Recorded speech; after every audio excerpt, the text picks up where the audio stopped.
All right, welcome in. This is a Locked On crossover between Locked On Northwestern and Locked On Hawkeyes. I am joined by the host of Locked On Hawkeyes, Trent Condon. Trent, how are you?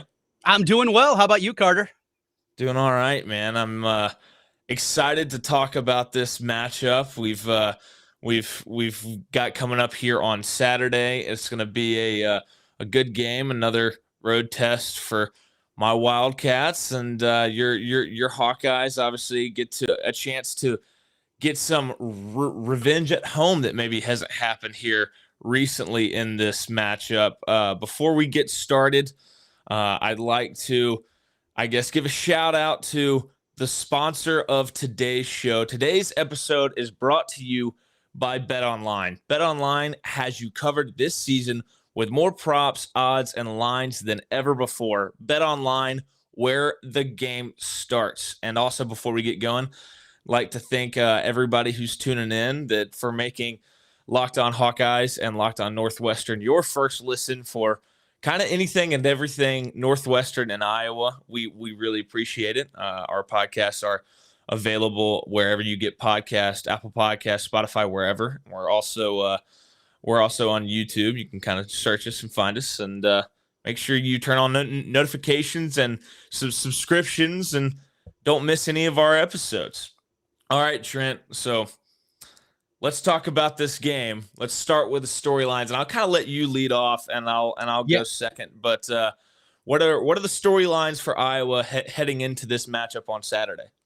There's a couple of big ones that continue to brew. Of course, the first one that's been talked about all season long and really coming into the season is this Iowa team and just how putrid they are offensively. 131st in the country, last in that category.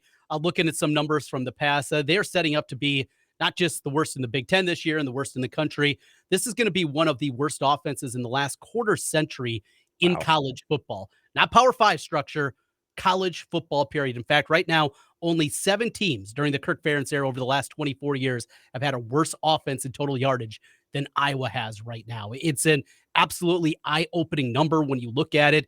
It's continued last week against Ohio State coming off a bye. First play of the game, interception, rolling Spencer Petras out to the left. He had as bad of a half of football as you can have. The backup finally gets in for the first time this season, promptly fumbles the first snap that he sees of the season, and then throws an interception on a tip ball on his third play of the day. It was that kind of day against Ohio State for the offense. The defense holds Ohio State to 360 yards, 2.2 yards a carry, yet everybody wants to talk about the offense. And of course, not just the offense, but the man running it, Brian Ferentz, the coach's son. So you have the nepotism angle. You have the worst offense in the country. You have a coach at 67 years old. People wondering how quickly, even after playing for a championship a year ago, how quickly this could dissipate and fall apart. We remember the end of the Hayden Fry era and how quickly it fell apart for him. So there's a ton of storylines coming into this game from the Iowa perspective. And this week, it's Northwestern. It's a team that Iowa has struggled with. Fitz has had Ferentz's number.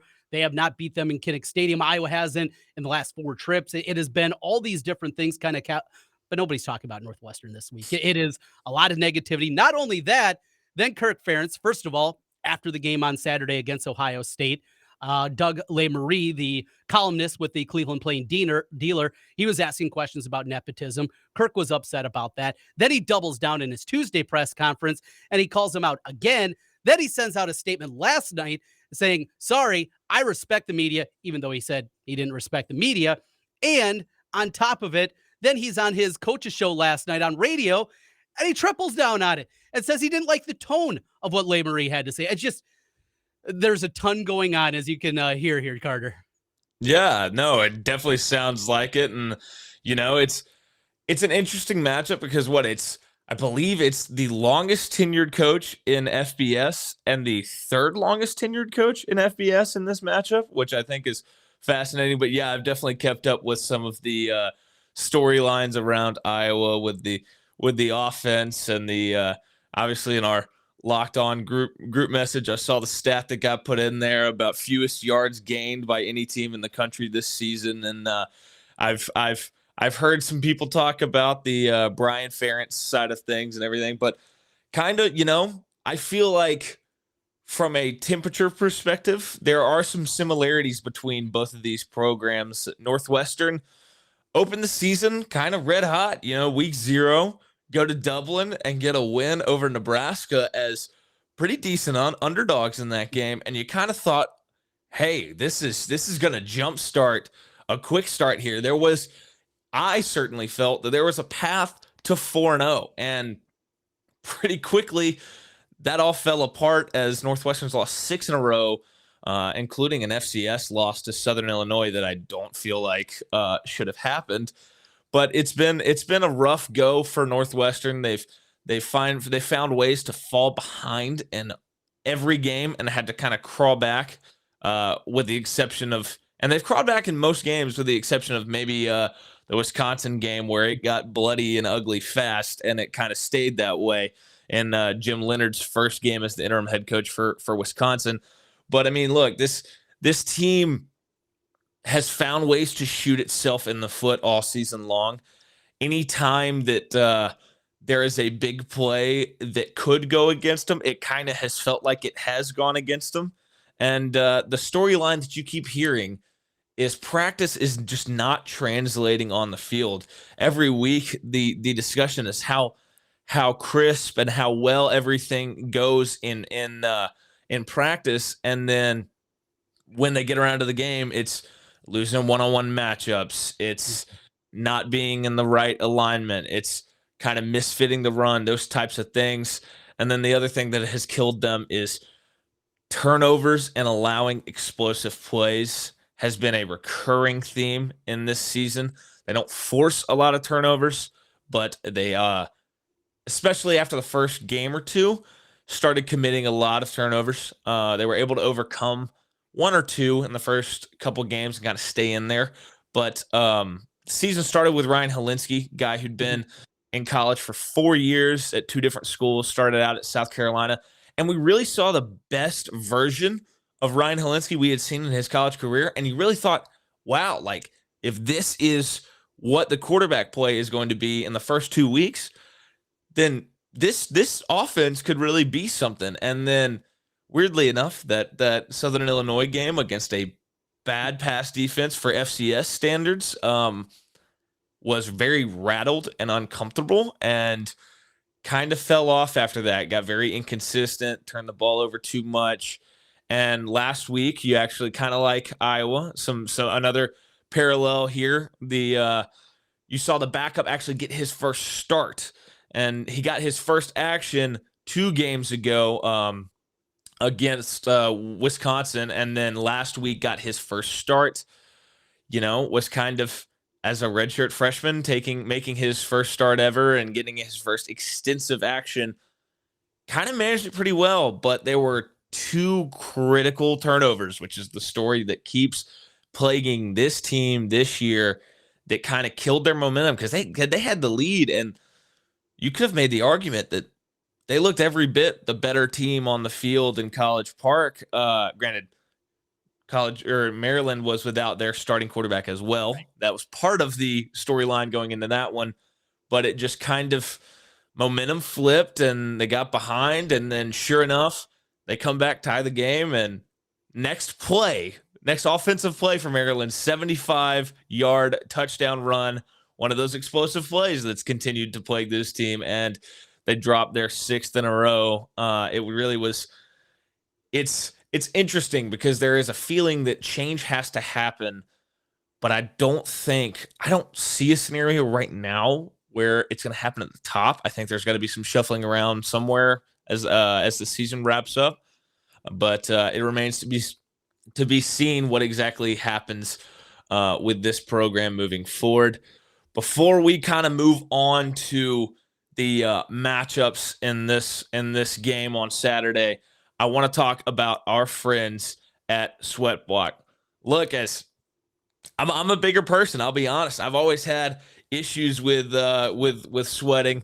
No one wants to be that person that has the pitting sweat stains in public, but it becomes something that you worry about sometimes, especially if you in the summer or if you live kind of in a warmer area of the country.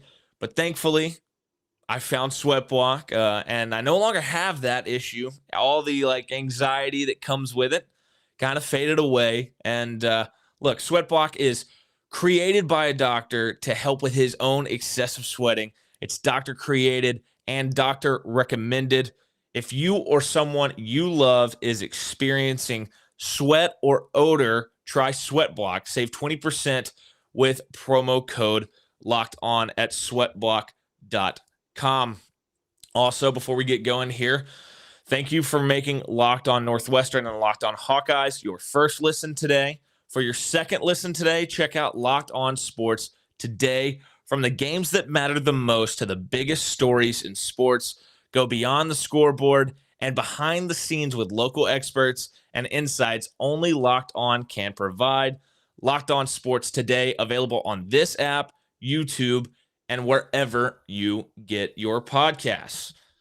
All right, Trent. So as we kind of dive into the matchups in this game, what are some ones from the Iowa perspective that you're kind of highlighting that you are looking forward to in this game? Well, looking forward to it's the defense, and any week that's what you start with this Iowa football team is just the ability to watch these guys fly around. They're deep up front, though they don't have the sack guy, the guy that's going to come off the edge and finish the season with 10, 12, 15 sacks, anything like that. They do have a deep stable of defensive linemen, including Y.A. Black, one of their youngsters who's going to possibly come back this week and be available in this matchup. But they're deep up front. Joe Evans, he had the scoop and score, forced the turnover and the only touchdown of the game in the defensive score against Ohio State last week. A 4-year guy, kind of that try-hard guy out there, started his career just as a rush specialist and now has developed into a 3-down player. So they got a lot of guys up front. Lucas Van Ness from your neck of the woods, he's been really good for them this season as well. The linebacker group is outstanding, led by Jack Campbell, and the All-American candidate that he is. He is on a lot of award lists, and he rangy. He actually reminds me of some of the guys we've seen, Patty and company, some of those linebackers of Northwestern past. Just his ability to cover sideline to sideline. He's big. He's 6'5", but he's not just to stick his nose in there, middle linebacker. He is really rangy, can really run. He's a lot of fun. Of course, the defensive backfield making plays all over the place. This defense is special. It's elite. And that's the reason I think people are so upset, because Iowa's had down years during the Kirk Ferentz era, right? I mean, they've had some bad seasons. You go back to 2014, they went 4-8 that year. They've had those downturns before, 2012, excuse me. They've had downturns, but you've never had a unit like this defense that feels like it's being wasted right now. So just an ability to watch this team and how good they are defensively, that's exciting, and a possibility to go up there against a Northwestern team that's had their issues. This is not going up against Michigan or Ohio State. This is an opportunity to go out there. Hey, maybe you can pitch a shutout, do something like that and give yourself some hope. And that's what you want to see out of this defense. And it's fun to watch them go out there and play. Special teams have been outstanding again this year. It's been a staple after LeVar Woods, the former Hawkeye linebacker and NFL player, took over the special teams. He has done an outstanding job with that. They do it with great punting with Torrey Taylor, a freshman kicker who looks like he's going to be the starter of the next 4 years in Drew Stevens, good coverage units. I mean, they do it all, and they do it consistently year after year. But it's the offense, and that is what I'm not looking forward to. The question remains, who's going to be the quarterback coming up this week for Iowa? Are they going to trot out Spencer Petras again?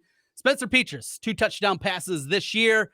That is less than Air Force, Army, and Navy. Yes, the 3 service academies that run the triple option. Spencer Petras cannot hit that high mark of touchdown passes that they have. We've seen this now for 2.5 years. He is not athletic enough to do anything on the move. He is a statue in the pocket. He has terrible pocket presence. And on top of it, he makes bad decisions. And that is something that has changed from a year ago when Iowa vaulted after the win against Penn State to second in the country. He was not making mistakes. Now, over the last calendar year plus, he is making mistakes. Yet Iowa, week after week after week, continues to trot him out there. Yeah, that's going to be an interesting one for sure. I mean, I think that honestly, when I look at this game, I feel like Iowa is going to dictate how this game plays out, really, and with the fact that I don't feel like there's any specific matchup that Northwestern has like a crazy overwhelming advantage in. Mm-hmm. I know that they have the offensive line that has some guys on it. You got Peter Skoronsky at left tackle, the gonna be a first round pick, potentially the first tackle taken in the draft. You've got some other guys on that offensive line like Ethan Wiedeker, who's approaching, he may have passed 30 starts now. I think he has actually, but he's got 30 starts in his career. But you've got some experience on that offensive line. I think on offense, Northwestern has to run the ball. We know that Iowa doesn't allow a lot of rushing yards per game. I think it's just a tick over 100, maybe, if I saw correctly. But it's you have Evan Hull. You've got Cam Porter, who played sparingly last week. But Evan Hull's been the kind of go-to guy for this Northwestern offense. He's got 125 carries this year for 547 yards, 1,000-yard rusher last year. Got 40 receptions for 436 yards and 6 total touchdowns. He had a ridiculous game earlier this year against Duke where he had 65 rushing yards on like 17 carries, but he had 14 catches for 213 yards.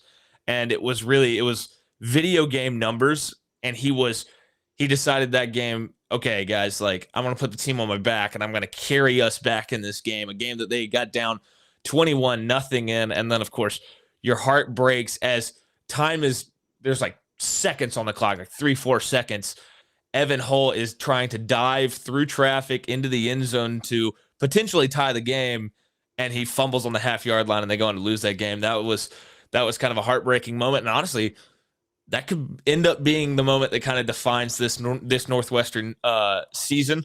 But I think Evan Hull, you have to get him going. He's had some games where he hasn't been able to get loose at all. He hasn't been able to find the edge. He's got good speed. He's got good power. Last week, though, kind of in College Park against Maryland, he got going again a little bit. 20 rushes for 119 yards, and then also had 4 catches for 31 yards and a touchdown. If he can get going that way, I think that takes a lot of pressure off Brendan Sullivan, the redshirt freshman, making his second start on the road. And I think that would be significant. Brendan Sullivan's kind of a guy who's the polar opposite of Helinski. Helinski's your prototypical sit in the pocket, try to go through a read and make big plays that way. Brendan Sullivan can use his legs and did last week. Picked up several first downs with his legs on third and manageable. If Northwestern can stay ahead of the chains, if they can get the run game going, if they can open up some holes that way, and they can kind of take some pressure off the redshirt freshman, I think that's their best pathway to success on offense. On defense, it has been a little bit interesting this year. At times, the defense has been rather strong. I mean, when they went on the road and played Penn State in the rain, which a decent portion of that performance is probably because it was monsoon-like conditions in that one, but they forced 5 turnovers. And really, a Penn State team that just a couple weeks before that went on the road to Auburn and just crushed that Auburn team. Well, Northwestern goes on the road and hangs within 10 that whole game. Maybe they were too conservative. They ran the ball, I think, on the first 8 plays of the game right up the middle, and then Penn State was clearly ready for it. So it was 3 and outs in a row. But I think that this defense for Northwestern, they can keep them in the game, and it may not be because of the defense. Like I said, I think Iowa does dictate a lot of what happens in this game, and I think that the defense, if they play what the game that they are capable of, then they can absolutely keep Northwestern in it, and it's a matter of what can the offense do against a really, really good Iowa defense. It reminds me of, I've seen some teams, I grew up around the SEC. I've seen teams in the SEC that have phenomenal defenses, but just really bad offenses, and just watching fan bases get really, really frustrated with the fact that elite defense is being squandered, and it kind of feels that way in this one for Iowa this season. And I based on what you're saying, it seems that the fan base feels that way as well. But yeah, I think that Northwestern, if they can run the football, if they can make it easier on Brendan Sullivan, they might be able to hang in there more than maybe most people think. But that's kind of how I see it from the Northwestern perspective. before we kind of move on to score predictions and move Mhm. on to kind of how we see this one fully playing out, we want to thank you again for making Locked On Northwestern and Locked On Hawkeyes your first listen today. For your second listen today, check out Locked On Sports Today for the games that matters the most. And actually, I'm reading the exact same read I was doing a second ago. But for your next listen, check out Locked On Sports, this Locked On Sports podcast, the biggest stories of the day, plus instant reactions, big game recaps, and the take of the day. Available on the Odyssey app, YouTube, and wherever you get your podcast. Trent, before we I guess I'll just set you up for it. Score Sure. predictions and how you see this thing playing out here on Saturday. I have a lot of scar tissue built up with Northwestern. I was there back in 1996. Iowa had a great shot in that game. Of course, ultimately, that was one where Fitz got hurt in the game. And I know, and I think everybody listening knows, Fitz did not remember that. He believes the Chad deal, it was a dirty play, and he got rolled up, and he wasn't able to play in the Rose Bowl before that. And there's something extra motivation that seemingly is there every single time with Northwestern. You mentioned the 3 consecutive losses for Iowa inside of Kinnick Stadium against Northwestern. Go back to 2020, a game where Brian Ferentz really struggled. They didn't run the football in the second half. They had Spencer Petras in his second career start, and he wasn't good enough, and Iowa lost that football game. Afterwards, Iowa went off, ripped off 6 victories in a row. I've seen bad Northwestern teams beat Iowa. I've seen good Iowa teams lose to average Northwestern teams, and I think this is going to be another dogfight. Even go back to last year, and as much as Northwestern was struggling going into that game, right away after Petras was injured, Padilla comes in. They're moving up and down the field. Padilla looked really good, probably his best performance of the season in the games that he played. And Iowa got an early lead, and they put in the lockbox. The old Ferentz lockbox, just hold on for dear life, and they did 17-12. And it very well could be something very similar here. I'll tell you one thing. Speaking of betting, and we do a lot with Bet Online, I saw the team total for Iowa is 24.5. Now, I'm a betting man. I love betting. I bet every day. This one is one that I had to jump aboard. I understand it's probably a square play and everybody else is going to be with me, but there is no way in the world. I don't care how bad Northwestern's defense has struggled this year. There is no way this current iteration of the Iowa offense is scoring more than 25 points to hit the over in that one. There's no such thing as a lock. I know that as I've been gambling now for a quarter century, but I will tell you, this one feels about as close to a lock. I think it's destined for 13-9, 10-8. I mean, just something weird and goofy and gross, and maybe a safety in there, maybe a defensive score. Ultimately, I got Northwestern winning this football game. I think there is too much negativity around this Iowa program. I think the winning streak continues inside of Kinnick for the Wildcats. I got Northwestern winning this one, 13. Wow. Love the under. Wow. Hey, I'm with you on the under. I know Iowa, when I was looking at the numbers last night, they are 11-point favorites on Bet Online, and the over-under is 37.5. And I know that's not even, I don't think that's the craziest under that we've seen in the Big Ten this year by any stretch. I think there was one down in the 34s, maybe. Iowa was involved in that one too. I was thinking that, but I wasn't sure. But look, I'm with you. I think that I do find that interesting that the team total for Iowa is 24. The only way I can see that happening is if the defense scores once or twice, and we've seen Iowa defenses do that in the past. When I look at this, the fact that Iowa's points per game and the points allowed per game are like what 30.5 or something around there, and that's well below that 37.5 number. I feel confident that this is going to go under, which I know that like they try to set it in a way that everybody's like, there's no way that it goes below 37.5. I just don't see. I think that this is, to this point in the season, the best defense that Northwestern's offense is going to have seen. And I think that we've seen Northwestern's offense struggle already against defenses that are not as good as this one. You saw 7 points against Penn State. I mean, heck, you saw 14 points against Miami of Ohio. It really, you've seen some games where the Northwestern offense hasn't gotten up and running. And then Iowa, obviously, 7 offensive touchdowns all year long is what I did and found in my research. I think the under is the absolute play here. I do think Northwestern can keep it within 11. I'm with you there. I don't think necessarily they're going to win. I was thinking like I don't know, maybe a 13-7 win for Iowa, just as long as Northwestern can kind of protect the football and not give Iowa's defense a chance to get a cheap score returning something the other way. I do think it's going to be an ugly football game, but it's going to be one of those ugly football games that I feel like you can't really take your eyes off. Kind of like it's a train wreck that you see coming. Like I remember week one with my family and them all thinking I was insane for throwing on the Iowa South Dakota the Iowa South Dakota game, and they saw the score 7-3. And I was like, no. We are watching this game for the fact that it's not a touchdown, that is that 7 points. But yeah, I think it's going to be a low scoring game. I've got Iowa winning about 13-7. But yeah, Northwestern's not a great special teams team.